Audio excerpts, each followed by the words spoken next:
Hello, I am Dr. Ashima Asnani. I am an infertility specialist at Omya Fertility, New Delhi. आज हम बात करने वाले हैं embryo transfer day.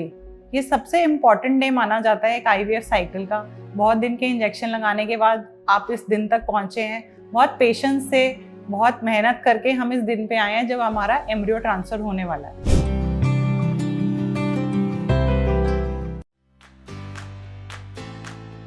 Subscribe to Omya Fertility and press the bell icon to never miss an update. Most important day, बहुत सारे सवाल हैं मन में कि क्या होगा उस दिन। तो आज मैं कुछ आपके सवालों के जवाब देती हूँ।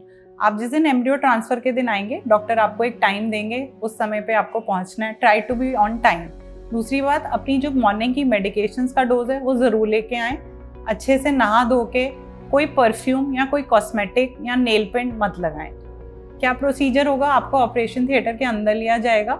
इस प्रोसीजर के लिए कोई एनेस्थीसिया नहीं दिया जाता। आपका जो ब्लैडर है वो फुल रखना होगा, यानी कि आपको अपना यूरिन होल्ड करके रखना है। तो it is always better to carry your water bottle with you. अगर आपको डॉक्टर बोलें कि हाँ पानी पीना है तो आप अपना ब्लैडर फुल कर पाएँ। थोड़ा सा रोकना मुश्किल होता है अपने ब्लैडर के कि आप उतना रोक पाएँ प्रोसीजर के लिए, but that is the only difficult part. आपको एक पोजीशन दी जाएगी, फिर आपका जो है पोजीशन देने के बाद सर्विक्स को क्लीन किया जाएगा सलाइन से। थोड़ा सा ठंडा लगेगा but the procedure is not at all painful, तो डरने की बिल्कुल ज़रूरत नहीं है। क्लीन करने के बाद जो है कस्कोस से आपके वजाइना को रिट्रैक्ट किया जाएगा। क्लीनिंग के बाद एक स्मॉल कैथेटर के थ्रू आपके एम्ब्रियोज को आपके यूट्रस के अंदर प्लेस कर दिया जाएगा। ये प्रोसीजर पूरा अल्ट्रासाउंड गाइडेड है। Without any pain, it will just take 5 minutes. आपके डॉक्टर आपको आपके एम्ब्रियोज अल्ट्रासाउंड के द्वारा दिखाएंगे कि कहाँ प्लेस करे गए हैं। उसमें एक्चुअली जो है बबल्स के साथ एम्ब्रियोज और फ्लूइड दिखता है। कितने एम्ब्रियोज डाले जाएंगे वो सब आपसे पहले डिस्कस किया जाएगा प्रोसीजर से पहले। उसके बाद आपको थोड़ी देर के लिए रेस्ट करने के लिए बोला जाएगा। फिर चाहे तो आप वॉशरूम भी यूज़ कर सकते हैं। तो इस प्रोसीजर से डरने की कोई ज़रूरत नहीं है। अब मैं कुछ आपको टिप्स देना चाहूँगी जो बहुत पेशेंट्स जो हैं जानना चाहते हैं कि क्या एम्ब्रियो ट्रांसफ़र के बाद करें और हमारा सक्सेस रेट बढ़ जाए। पहली बात ये समझना बहुत ज़रूरी है कि ऐसा कोई सिम्टम नहीं मिलेगा आपको कि हाँ मैं प्रेग्नेंट हूँ या मैं नहीं हूँ। कुछ लोगों को स्पॉटिंग होती है, कुछ लोगों को नहीं होती। कुछ लोगों को क्रैम्प्स आएंगे, कुछ लोगों को नहीं आएंगे। कुछ लोगों को ब्रेस्ट टेंडरनेस या मूड फ्लक्चुएशंस होंगे और कुछ लोगों को कुछ भी सिम्टम नहीं होगा। तो डरने की ज़रूरत नहीं है कि मुझे कोई सिम्टम नहीं आया तो मैं प्रेग्नेंट नहीं हूँ। ऐसी कोई सिम्टम नहीं है जिससे पता लग जाएगा हाँ मैं प्रेग्नेंट हूँ या नहीं हूँ।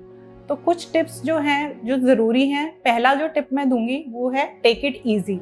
जब एम्ब्रियो ट्रांसफ़र के बाद आपको घर भेजा जाएगा, ऐसा नहीं है आपको बेड रेस्ट है, बिस्तर पे ही लेटे रहना है, उससे कोई फ़र्क नहीं पड़ने वाला। अगर आपका ब्लास्टोसिस ट्रांसफ़र हुआ है तो वो 1 से 2 दिन में हैच होके इम्प्लांट होता है। तो जो फर्स्ट 24 आवर्स हैं वो आपके लिए बहुत क्रूशियल हैं। You have to just take it easy, be happy. कुछ दिन के लिए अगर आप वर्क कर रहे हैं तो ऑफ ले लीजिए। कुछ दिन के ऑफ के बाद अगर आपको लगता है कि हाँ मैं घर पे बैठ के और बहुत ज़्यादा हमारे को प्रॉब्लम हो रही है तो ठीक है, आप वर्क ज्वाइन कर सकते हैं, बट टेक इट ईजी। तो 4 दिन के लिए आप घर पे रहने के बाद ऐसा भी है अपना वर्क वापस ज्वाइन कर लीजिए। बिल्कुल बिस्तर पे स्ट्रिक्टली पड़े रहने की ज़रूरत नहीं है। ऐसा नहीं होगा कि अगर आप बिस्तर से उठ जाएंगे तो आपके एम्ब्रियोज गिर जाएंगे, ऐसा बिल्कुल भी नहीं है। एक मिथ है कि हाँ हमें एम्ब्रियो ट्रांस के बाद 15 दिन तक बिस्तर पे लेटे रहना है, ऐसा कुछ भी नहीं है। सिर्फ 2 दिन का या 4 दिन का रेस्ट भी पर्याप्त है आपके लिए। दूसरा जो इम्पॉर्टेंट टिप मैं देना चाहूँगी आपकी मेडिकेशंस का। मेडिकेशन जो है सारी हार्मोनल मेडिकेशंस हैं, उनको टाइम पे लेना बहुत ज़रूरी है। आपको ईस्ट्रोजन सप्लीमेंट्स भी दिए जाएंगे, प्रोजेस्टेरॉन सप्लीमेंट्स भी दिए जाएंगे। उन मेडिसिन को टाइम पे लीजिए, कोई भी डोज मिस मत करिए। दूसरी बात, जो कुछ प्रोजेस्टेरॉन के लिए वजाइनल सपोजिटरीज आपको दी जाती है, एडवाइजेबल है उनको डालने के बाद आप थोड़ी देर लेट जाए। और दूसरी बात, जो इंजेक्शंस हैं हाँ थोड़े से पेनफुल होते हैं, बट ये आपके लिए बहुत ज़रूरी है क्योंकि जो प्रोजेस्टेरॉन है वो आपके इम्प्लांटेशन में हेल्प करता है और embryos, it helps embryos to stay implanted. दूसरा जो मेडिसिन ज़रूर मिलेगा आपको वो है फोलिक एसिड का सप्लीमेंट। फोलिक एसिड का सप्लीमेंट बेसिकली प्रिवेंट करता है कि बेबी में कोई डिफेक्ट्स ना आए, जैसे heart defect, neural tube defects. So basically folic acid का सप्लीमेंट लेना भी ज़रूरी है। तीसरी मेडिसिन जो सब लोग डॉक्टर्स प्रिस्क्राइब करते हैं वो है इकोस्प्रिन। इकोस्प्रिन जो है वो इम्प्लांटेशन के चांसेस बढ़ाता है। And blood flow to the uterus is also increase. तो इकोस्प्रिन जो है एक बार आपको जरूर दी जाएगी दिन में। तो अपनी मेडिसिन बिल्कुल टाइम पे लीजिए, यही सबसे अच्छा रहेगा कि अपनी मेडिसिन का एक टाइम बना लीजिए और टाइम पर ही मेडिसिन लीजिए। जो तीसरी टिप मैं देने जा रही हूँ वो डाइट के बारे में। पेशेंट्स के बहुत सवाल है कि हमें क्या खाना चाहिए एम्ब्रियो ट्रांसफर के बाद। तो बेसिकली आपको एक हेल्दी डाइट लेनी है जिसमें बहुत सारे फ्रूट्स हों, वेजिटेबल्स हों, take lot of protein, vitamin B, calcium. एक अच्छी डाइट लीजिए और जंक फूड को अवॉइड करिए। जो और एक टिप मैं देना चाहती हूँ कि स्लीप प्रॉपर लीजिए। Sleep is very important and it is directly related to your fertility. ऐसा देखा गया है जो वुमेन 7 से 8 घंटे सोती हैं उनके प्रेगनेंसी रेट बल्कि हायर होते हैं जो लोग कम सोते हैं। तो पर्याप्त नींद लेना भी उतना ही ज़रूरी है जितना कि आपकी मेडिकेशंस। अगली टिप जो मैं देना चाहूँगी, केमिकल से दूर रहे। कुछ केमिकल्स हैं जो आपके इम्प्लांटेशन को डिस्टर्ब कर सकते हैं और ये बहुत कॉमनली हमारे घरों में पाए जाते हैं, जैसे कि हेयर डाइज यूज़ करना, nail polish, strong perfume, fragrances, resistant material, stain resistant जो केमिकल्स होते हैं। तो इनसे दूर रहना बहुत ज़रूरी है। कोशिश करें कि ऐसे सब फ्रेगनेंसेस को घर से बाहर कर दें। अब कुछ चीज़ें हैं जो आपको नहीं करनी चाहिए, वो है पहली बात कि इंटरकोर्स को अवॉइड करें। बेसिकली जो है आपको पेल्विक रेस्ट देना है। इंटरकोर्स से क्या होता है कि यूट्राइन कॉन्ट्रैक्शंस हो सकती हैं जो आपके इम्प्लांटेशन को हैम्पर कर सकती हैं। तो it is advisable to avoid intercourse for the duration of 15 days after your transfer. दूसरी चीज़ जो हमें नहीं करनी है, बार बार प्रेगनेंसी टेस्ट। बहुत सारी लेडीज़ हैं हर रोज़ अपना प्रेगनेंसी टेस्ट करती हैं, नेगेटिव आता है, निराश हो जाती है। एक बात समझिए कि प्रेगनेंसी इम्प्लांट होने के बाद बीटा HCG लेवल्स को राइज होने में टाइम लेता है।